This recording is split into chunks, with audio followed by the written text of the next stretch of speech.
sa lagay ng ating panahon. Ngayong umaga po ng January 4, 2025.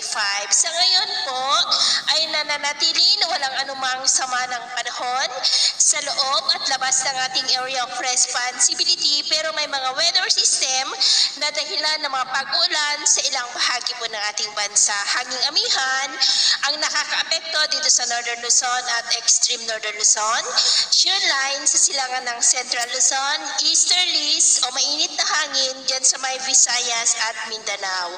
Ang ITCZ po ngayon ay nasa silangan po ng Mindanao.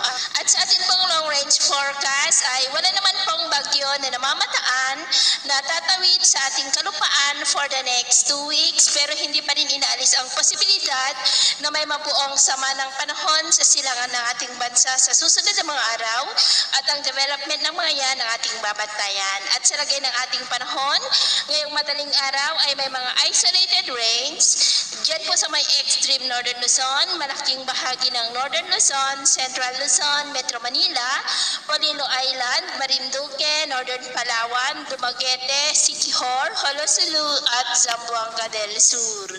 At mamaya ay sisikat naman po ang araw sa malaking bahagi ng ating bansa, lalo na sa may Visayas at Mindanao. Pero dito sa Northern Luzon, Central Luzon, ilang bahagi ng Quezon, Camarines Norte, Marinduque at Romblon ay cloudy skies with isolated rains ang ating aasahan, dulot ng amihan at shear line. At mamayang hapon, mas maraming lugar na ulit ang makakaranas ng mas maulap na kalangitan with isolated rains sa iba't ibang bahagi ng ating bansa. Kaya mag-ingat po tayo sa mga banta ng mapagbaha at pagguho ng lupa.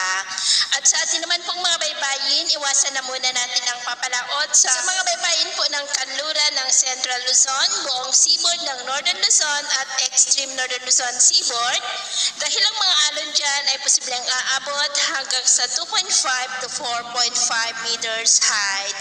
Kaya hanggat maaari po ay iwasan na muna natin ang papalaot dyan sa mga may kulay pula para mas makaiwas sa mga